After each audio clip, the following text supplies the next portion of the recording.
안녕하십니까. 신정환입니다. 현대 사회를 살아가는 우리 대부분은 저마다의 일터에서 대부분의 시간을 보냅니다. 때문에 일터가 힘들면 일상이 힘들고 가정은 물론 삶 전체가 흔들리기도 합니다. 이런 이유로 직장 내 괴롭힘 때문에 극단적인 선택을 하는 안타까운 뉴스도 가끔 접하게 됩니다.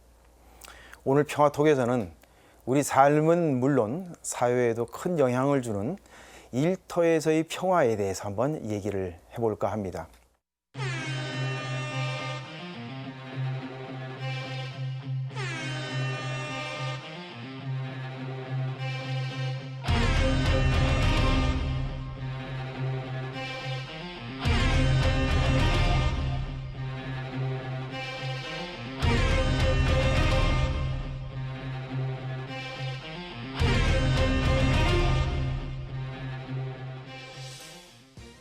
직장인들 우스갯소리에 직장인은 월급이라는 강력한 진통제를 한 달에 한 번씩 맞으면서 지내는 인생이다. 이런 얘기가 있습니다. 매일 아침에 관두고 싶다가도 월급이 들어오면은 또 잠시 괜찮아지는 그런 놀라운 신비를 경험해 보셨습니까? 뉴페이스로 우리 이길재 신부님을 보셨는데, 맞습니다. 예, 신부님은 네. 신학교 들어가시기 전에 직장 생활을 했던 경험이 있으시다고 들었어요. 뭐 오래 한 건 아니고요. 아. 잠깐 그냥 짧게 뭐 젊은 치기 같은 걸로 그냥 다양한 경험도 해보고 싶어가지고요. 그럼 원래 분 신학교 소개도 해서 가려고 마음은 먹었는데 네. 가기 전에 내가 직장 생활을 한번 해보고 가겠다. 여러 가지 다양한 경험을 좀 해보고 싶어가지고 일반 네. 회사도 다녀보고 뭐 이벤트 회사도 다녀보고 이렇게 했었습니다. 네. 직장 다니실 때 생각해 보면 네. 어떤 점이 제일 힘드셨어요? 일반 직장에서 가장 어려웠던 거는 일단은 출근이 제일 힘들더라고요. 네.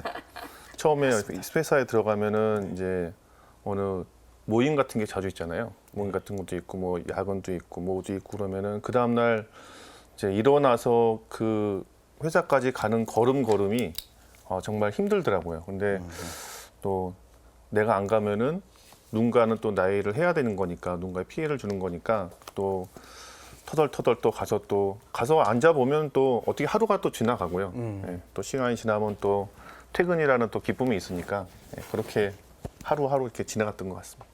특히 신부님은 네.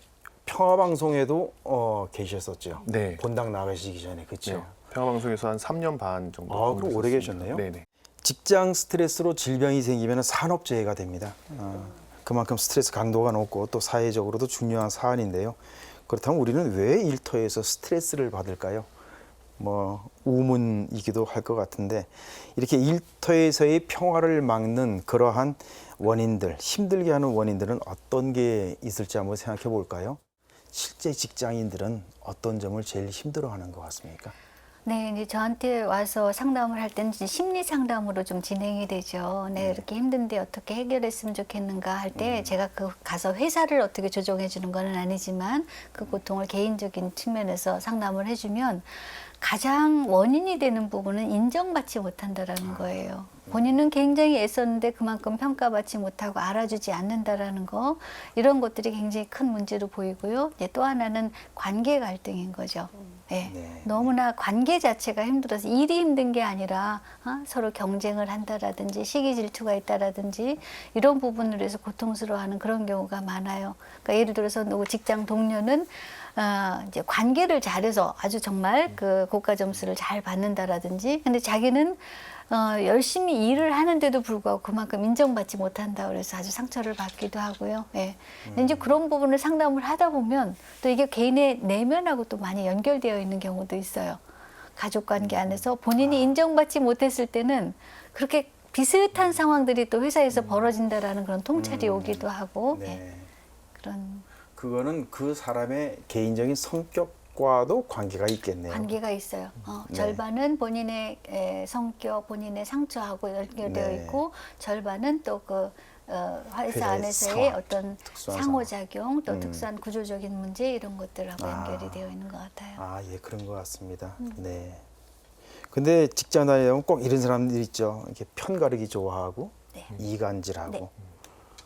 또 약자한테 강하고 강자한테 약하고 이런 사람들 때문에 특히 더 스트레스를 받을 것 같은데 심지어는 뭐 일 시켜놓고 잘 되면 자기가 한 것처럼 티내고 못 되면 후배들한테 그걸 전가하고 정말 그 바람직하지 못한 형태인데 신부님은 어떤 부류가 제일 싫으셨어요? 저는 신부이기 때문에 싫어하는 사람은 없고요. 아 그렇죠. 우음은 약간 솔직히 말씀하세요, 신부. 네. 저는 공감하지 못하는 사람, 그러니까 공감을 안 하는 사람이죠. 못하는 게 아니라 공감을 안 하려고 하는 사람이 좀 약간 저는 좀 불편하게 느껴지더라고요. 그래서 네.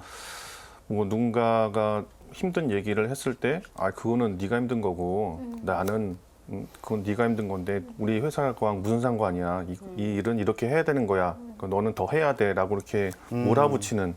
그러니까 어떻게 보면은 마음도 닫고 귀도 닫고 이제 어떤 자기가 원하는 방향으로만 이제 사람들을 끌고 가려는 그 사람이 어떤 상황인지, 어떤 마음인지, 어떤 느낌인지에 대해서는 고려하지 않고 일단 나 쪽으로 와야 돼 이렇게 공감을 못하는 사람을 만나면 좀 약간 불편하더라고요. 그래서 저도 어떻게든 얘기를 해주려고 해도 이제 일단 저에게도 잘 안 먹히니까 그게 좀 약간 힘들었던 부분입니다. 네.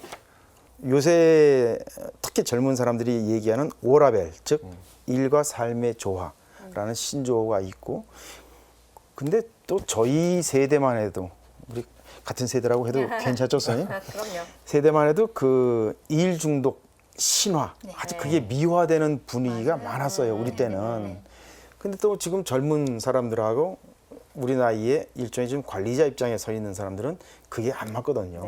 그 균형을 어디서 찾느냐가 참 이게 참 중요하고 이 미묘한 문제 같아요.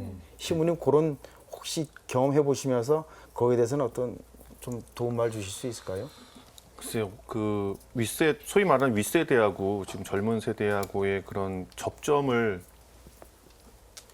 하나씩 찾아가는 게 가장 중요한 것 같다는 네. 생각이 들어요. 그래서 근데 요즘 세대의 그런 직장에서나 뭐 이렇게 얘기를 들어보면 이렇게 윗세대 분들도 눈치를 보고 아랫세대 분들도 눈치를 맞습니다. 보고 그러니까 서로 너무 조심하다 보니까 이거는 어떻게 보면 무관심으로 표현될 정도로 이렇게 서로 이제 외면하는 내가 얘기를 해주면은 저 사람들은 내 얘기를 불편하게 받아들일 거야라고 이제 오히려 더 조심해가지고 서로의 접점을 더 피하는 듯한 느낌들이 요즘에 많이 생겨가지고요.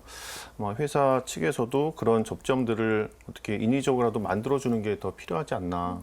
서로 대화할 수 있는 어떤 시간이나 공간을 제공해 주는 것이 그런 세대 등의 그런 갈등들을 조금씩은 줄여나갈 수 있는 방법이 아닐까. 저희가 요즘에 너무 간섭과 무관심의 그런 양극만 존재하고 그 접점에 대해서는 좀 약간 찾는 거 좀 부족하다는 느낌이 좀 들긴 합니다. 네. 시부님 참 좋은 말씀이네요. 네. 직장 스트레스에 대한 통계가 혹시 나와 있는 게 있습니까? 직장 내에서의 스트레스를 볼 수 있는 통계는 사람들이 왜 퇴사를 하는가를 보면 알 수 있을 것 같아요. 그러네요. 네. 그런 면에서는 지금 저희가 그 얘기들이 관계로 모여지는데 퇴사 1순위가 상사와의 갈등, 그러니까 인간관계상의 갈등. 네. 그리고 두 번째는 조직 분위기, 회사의 구조적인 문제. 세 번째는 이제 복리 후생이 별로 좋지 않다거나 하면 요즘 특히 젊은이들은 뭐 집에서의 출근 거리가 멀다던가 뭐 회사가 이직해서 멀어졌다든지 뭐 복리 후생이 좀 낮다든지 하면 뭐 과감히 회사를 그만둔다고 해요. 저는 딸이 둘인데요. 둘 다 지금 직장 생활을 하고 있거든요. 네. 그래서 방송 준비를 하느라고 아이들한테도 물어봤어요. 그러니까 직장에서의 평화를 깨는 요소가 뭐라고 생각하냐 그랬더니 역시 인간관계더라고요. 일이 힘든 건 참을 수 있는데 관계상이 힘들면 그건 정말 다니기 어렵다. 이렇게 얘기하는 걸로 봐서는 관계가 얼마나 중요한지 그리고 관계 맺기 방식이 얼마나 중요한지가 직장 내 평화와 관련이 있는 것 같아요. 역시 따님이 있으니까 그렇게 조언도 주고. 저는 아들만 둘인데 저도 물어봤거든요. 그랬더니 그건 아버지가 알아서 하세요. 그러더라고요. 역시 퇴사 이유가 1, 2위는 결국 인간관계군요. 네. 그럴 것 같습니다. 네. 그러면 특히 인간관계 중에도 굉장히 많을 텐데 어떤 종류의 인간관계, 예를 들어 노사관계라든지 동료의 관계, 뭐 남녀 간의 관계, 네. 그런 구체적인 그런 사례나 동성이 많은 집단, 뭐 남성이 많다거나 여성들이 네. 많은 왜 직장마다의 특성이 있잖아요. 그 안에서는 또 따돌림이라든지 뭐 여러 가지 뭐 간호사들의 태움이라든지 왜 이런 것들로 나타나는 그러네요.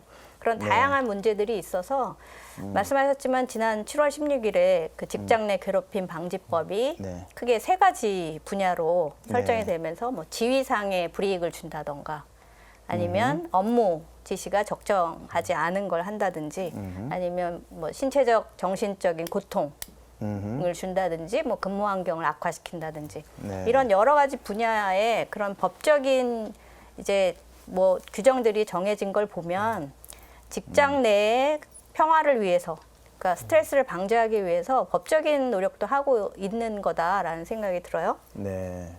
이남욱 교수님은 뭐 이런 저런 이유로 이제 갈등하고 힘들어 하는데 이런 직장 내 따돌림이라든지 그런 거에 대해서도 교수님도 상담을 많이 하시죠. 그럼요. 그런 네. 부분으로 해서 이제 그 고통을 호소하는 분들이 와서 상담을 하는데 이제 저한테 왔던 분들은 주변에서 자기를 다 싫어한다라는 거예요. 자기를 따시키고 너무 힘들게 하고 외롭고 그러면서 일은 자기한테 다 오는 것 같고 억울하고 그래서 네 분명히 또 다른 사람들이 이런 당신한테 상처 주는 행동들도 했겠네요 하면서 이제 그런 것들도 얘기하다가 그 다음에 또 한 번 더 좀 개인적인 차원에서 들여다보니까 이 집단 내 딸을 당할 때 본인이 기여한 부분은 무엇일까를 한번 검토하게 됐어요. 뭐 네. 이것이 유일한 원인은 아니었지만 이분의 특징이 뭐냐면 자기의 경계선을 잘 모르는 부분. 네. 자기의 경계선을 몰라서 이것이 어느 선까지 내가 할 일인지 아니면 남한테 토스를 해야 될지 이걸 몰라서 이것저것 다 관여를 하다 보니까 그쪽에서는 그 과관여가 싫어서 이제 그 벽을 치다가 보니까 결국 결과적으로 왕따를 당하는 그런 경우가 생겼어요. 그래서 네. 왕따하면 누구는 왕따시키는 사람들은 나쁜 사람, 왕따 당하는 사람 희생자 이런 이분법적인 논리가 아니라 네. 이런 과정들이 만들어졌을 때 또 각자가 기여한 부분은 무엇일까 이런 부분들을 검토를 하면 해결책이 나올 것 같아요. 네. 참, 쉬운 문제는 아니네요. 뭐 지금 우리가 얘기를 나눈 부분도 있지만 또 세대 간의 갈등도 있죠, 시부님. 뭐 직장 생활 하셨고 또 이 평화방송에서도 계셨었고 또 지금 또 사제시고 네. 본당 사목을 하시고 그랬을 때 이런 어떤 세대 간의 갈등 뭐 전반적으로 인간 간의 갈등에 대해서 말씀해 주셔도 됩니다. 어떤 그 사목사의 경험을 통해서 느끼신 바를 한번 좀 말씀해 주시죠.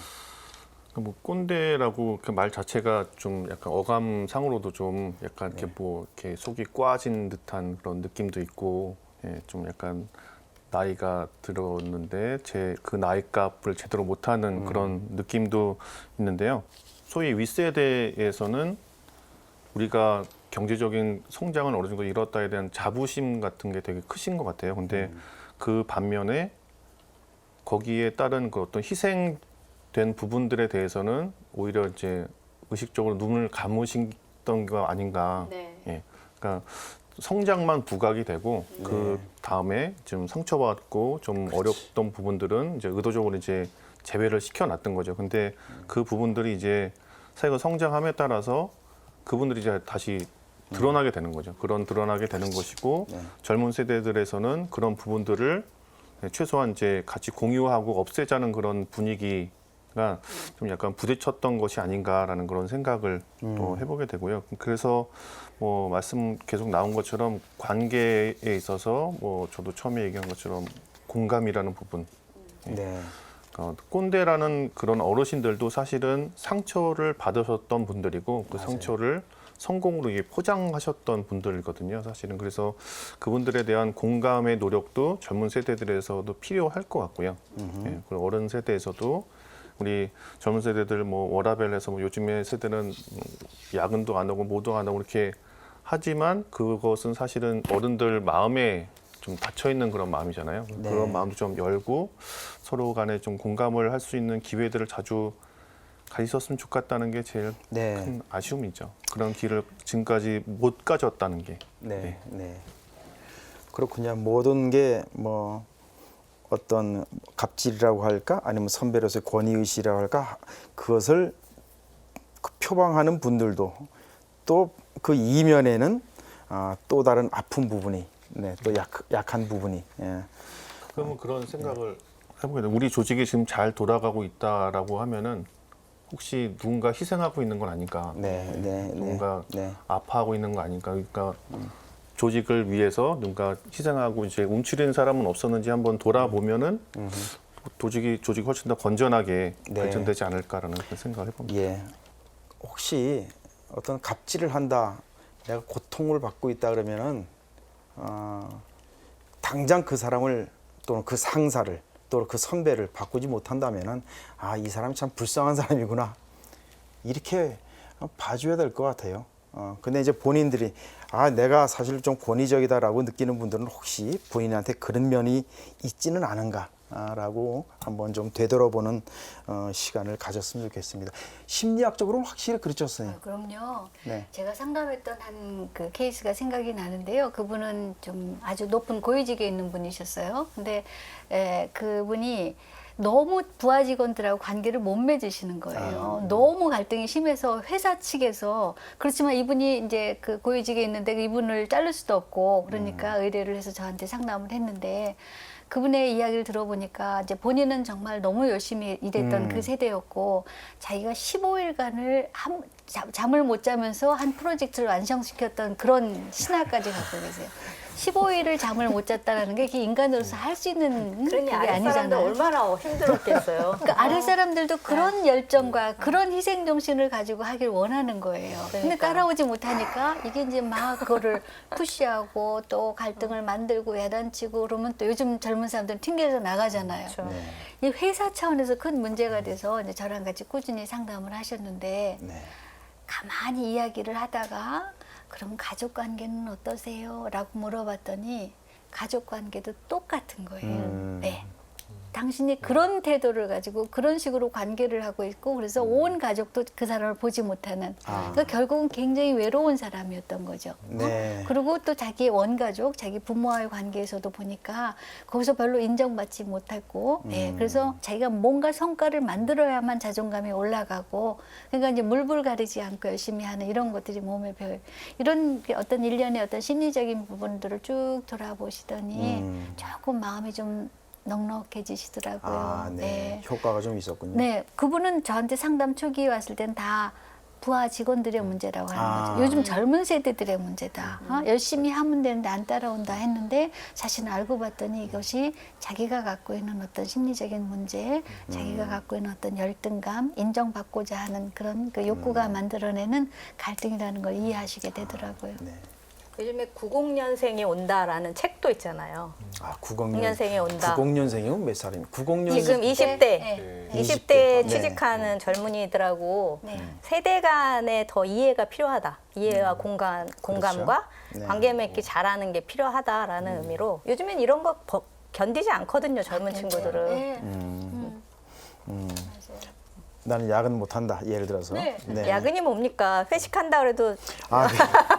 저 회식도 다른 안 약속 하네. 있는데요. 그리고 네. 퇴근 후에 문자 보내도 네. 이런 거 보내지 말라고 얘기하고. 맞아요. 네, 시도 때도 없이 뭐 밤 12시에 뭐 내일 아침에 회의 있습니다. 이렇게 문자 보내는 것도 이제는 그거는 안 된다고 그건 이야기를 정말 하는 선을 거죠. 넘은 네. 요구죠. 참 옛날에 어떤 공중파 그 프로그램에서 성공 신화 해가지고 그 각계에서 성공한 분들의 그 인생 스토리를 쫙 이렇게 해주는 그 시리즈가 있었는데 요새 같은 이런 분위기에서는 이제는 앞으로 성공 신화는 나오기 힘들겠네요. 네. 예. 근데 사실 그게 나쁜 것만도 아닌 것 같아요. 그 네. 성공 신화를 들어보면 정말 인간의 한계를 벗어나는 그런 정도의 그 열심히 사는 게 좀 지나칠 정도, 하루에 2시간밖에 안 잤다, 뭐 네. 이런 이야기가 나오는데 다음 세대에도 그걸 요구할 수는 없는 것 같아요. 네, 네. 그 대신 이제 지금 세대는 그렇게 고생한 세대들에 대해서 감사한 마음, 인정, 이거는 반드시 필요한 거죠. 네. 예. 그러고 나면 그분들도 마음이 넉넉해지시는데, 그러네요. 자기 누릴 건 누리면서 이제는 좀 우리도 직장인으로서 권리를 가져야 되겠다 그러면은 이 샌드위치 세대들은 아주 억울해지시는 거죠. 그렇군요. 굉장히 이전에 해오던 식의 그런 리더십, 그러니까 성공이나 뭐 물질적인 지위나 성공, 뭐 프로젝트의 성취 이런 거에 초점을 맞춘 리더십을 이전에는 보스 리더십이라고 했다면 이제는 그 공동체 전체가 조직 전체가 성과를 공유하고 모두에게 이제 좀 자존감을 높이는 리드형 리더십으로 가자라고 하는 게 그러기에 이제 조직 분위기를 구조적으로 바꾸자 하는 노력인 것 같고요. 이번에 나온 이 괴롭힘 방지법 같은 것도 네. 그런 쪽으로 조직 분위기를 개선해 나가자라는 네. 큰 취지하에 있는 거라고 생각이 돼요. 한번 정리하는 의미에서 이제는 그렇다면 직장 내에서의 어떤 일터에서의 평화를 찾는 방법은 어떤 해결책은 어떤 게 있을까 한번 좀 얘기를 나눴으면 좋겠습니다. 어떤 박은미 교수님부터 한번 말씀해 주시죠. 네. 어떤 해법이 있을까요? 굉장히 거창한 주제긴 한데 뭐 팁을 좀 주시죠. 어쨌든 뭐 관계라는 것도 개인이 이제 그 관계 맺기를 어떻게 잘해 나가는가가 제일 중요한데요. 그래서 앞서도 제가 자존감 얘기 말씀을 드렸는데 그러기 위해서는 저는 내가 원하는 건 뭐고 우리 조직 그 뭐 부서가 일을 해 나가는 데 있어서의 그 이성취로 원하는 게 뭔지라는 이제 상담에서 원트라고 하는데요. 그 원트를 명확하게 파악하는 거를 먼저 해보자라고 권해요. 그리고 혹시 잘 이해를 못했거나 내가 잘 모르겠거나 하면 자주 물으라고 권해요. 제가 이렇게 이해했는데 맞습니까? 이렇게. 우리는 보통 묻지 않고 그냥 넘겨 짚어가지고 저 사람이 나에 대해서 뭐 이렇게 생각하는 거야, 뭐 이렇게 하라고 한 거야, 뭐 이런 식으로 하다가 오해를 사거나 그르치게 되는 경우들이 있거든요. 근데 어려워서 또 못 물어보잖아요. 그렇죠. 어려워서 못 물어본다고도 해요, 실제로. 그런데 처음이 어렵지. 네. 근데 또 그걸 표현하는 방식도 문제가 있는 것 같아요. 이렇게 약간 네. 따지듯이거나 약간 그렇지. 그렇죠. 그런 네. 이제 소통 방식도 부드럽게 한다면 저는 그걸 뭐 받아주지 못할 사람은 없을 거라고 생각하거든요. 그러니까 전체적으로 보면 그런 의미에서는 소통 방식인 거죠. 서로 원하는 게 뭔지를 명확하게 하기. 맞습니다. 그리고 혹시 모르는 게 있다면 다시 한번 되묻기. 저는 이건 뭐 부부나 뭐 직장에서의 동료나 뭐 상하 관계나 모든 관계에서 굉장히 필요한 소통 방식이 아닐까. 네, 직장에서도 저는 그게 굉장히 중요한 문제 해결 방식이 아닐까 생각이 돼요. 저는 학교에서도 저희 때는 뭐 교수님들한테 감히 그런 거 못 물어봤잖아요. 근데 요새는 뭐 워낙 카톡이니 뭐 문자니 다 되니까 이렇게 물어보는 학생들이 이쁘더라고요. 그렇죠. 그래서 명확하게 의사가 전달이 되고 서로 실수를 안 하니까. 네. 근데 이제 학생들을 말 들어보면 실수하는 친구들한테 너 왜 그렇게 안 했냐 하면은 교수님 이게 어려워서. 그 학생들은 이렇게 반드시 그게 보기가 좋지 않거든요. 오히려 적극적으로 물어봐서 그 자기 미션을 확실하게 이행하는 친구들이 예쁘지.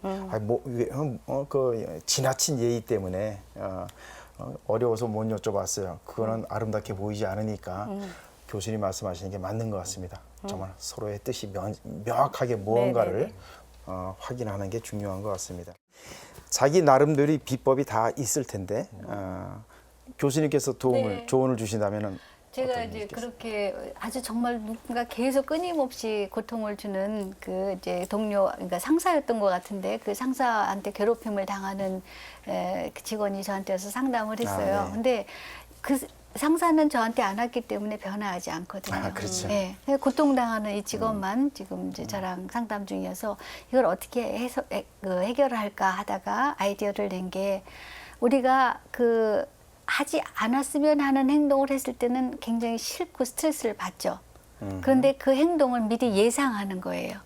어차피 우리 상사는 나한테 일주일에 괴롭힘을 어떠한 방식으로 몇 번 줄 것이다 라는 것을 미리 예상하는 거예요.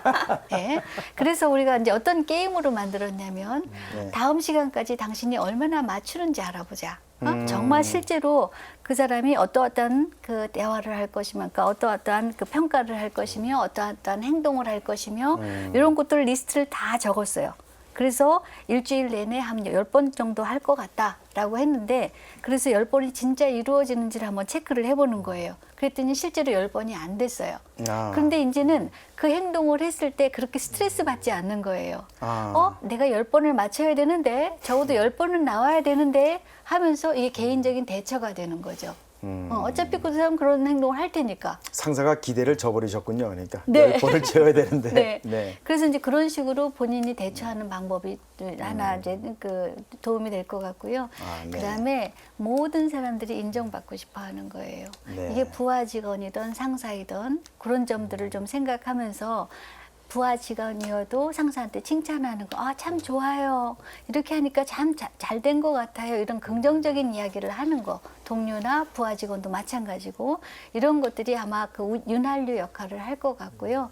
예, 이런 부분을 통해서 그다음에 인정이 나한테 또 쏟아지지 않더라도 스스로 인정하는 거. 이만하면 됐어. 나 잘한 거야. 이런 이야기를 해주는 거.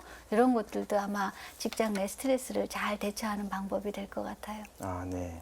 자기가 자기 자신한테 하는 칭찬도 그럼요. 굉장히 중요하군요. 그럼요. 네, 그럼요. 그래서 저한테도 상담을 오는 그 직장인들의 경우 보면 자존감을 키우는 걸 많이 해요.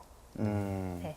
그래서 우리가 누가 뭐래도 남하고 비교하지 않고 자기 스스로의 내면의 가치를 존중하면서 즐겁게 지낼 수 있는 활동을 많이 하도록 하는 그 상담을 하고 있거든요. 그런 부분이 이 직장 내 평화에서도 굉장히 저는 중요한 부분이 아닐까 그렇게 생각합니다. 상사와 동료의 관계 또는 저희 후배 직원들과의 관계를 한번 조사한 설문이 있더라고요.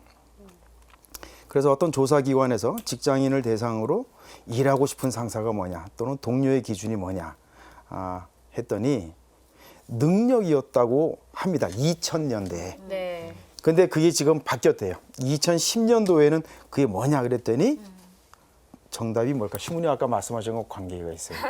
저요. 공감이라고 아까 하셨는데 네, 공감. 그것과 비슷한 배려라고 합니다. 10년 그러니까 만에 바뀌었네요. 네. 거의 뭐 10년 만에 금방 바뀌었죠. 그러니까 같이 일하고 싶은 상사와 동료의 기준은 배려다. 배려 잘하는 사람들. 예. 그래서 그만큼 우리 사회가 네. 어떤 인정 욕구도 원하고 또 남들에게 어떤 따뜻한 말, 또 이렇게 그 상처를 치유해 주는 말을 듣고 싶어하는 그런 사람들도 점점 늘어나는 것 같은데 시부님 그 교회의 몫이 아닙니까 그런 게 다? 네, 교회에서 그래서 네. 그 사목국에 직장 사목팀이라고 따로 있어가지고요.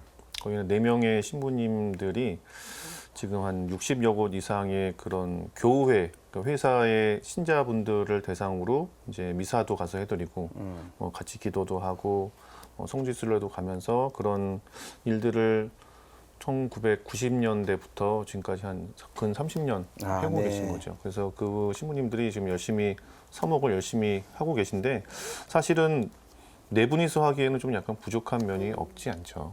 그래서 더 많은 신부님들이 이제 본당에 있는 신자분들도 물론 중요하지만 사회 생활 안에서 또 아파하시는 분들도 있고 그러니까 그분들을 대상으로 더 많은 사목을 하시는 게 더 좋지 않을까 그런 생각도 해보게 됩니다.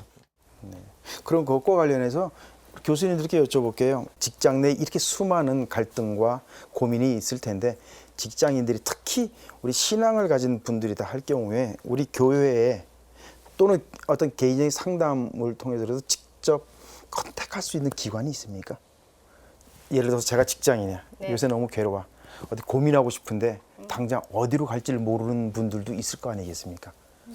EAP라고 해서 직장 상담을 연계해 주는 기관이 있어요. 그래서 네. 회사 차원에서 심리 상담을 필요로 하는 사람들을 모아서 상담 기관에 이제 연계를 시켜주는 그런 게 있죠. 그래서 그렇게 계약이 맺어진 상담 기관에서는 이제 꾸준히 그런 그 직장 상담 케이스들을 받아서 상담을 하고 있어요. 네. 이제 이게 잘 복지가 잘 되어 있는 회사들에서는 네. 아주 많이 이 방법을 활용하고 있어서 네. 그렇군요. 각 회사에서 이런 그 도움이 있는지 없는지 확인해 보시고 있을 경우엔 적극적으로 활용해 주시면 좋을 것 같아요. 네, 네. 맞아요. 직장마다들 요즘에 왜 상담실들이 있고 조금 큰 그렇군요. 규모는 거의 다 있고요.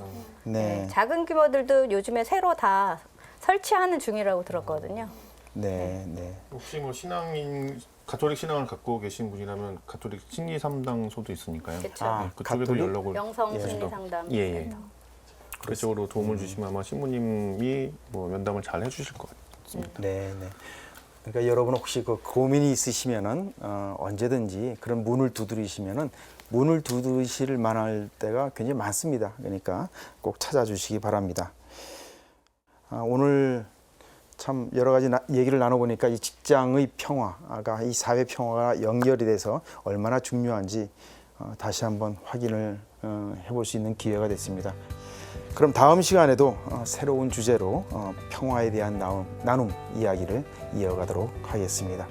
예, 안녕히 계십시오.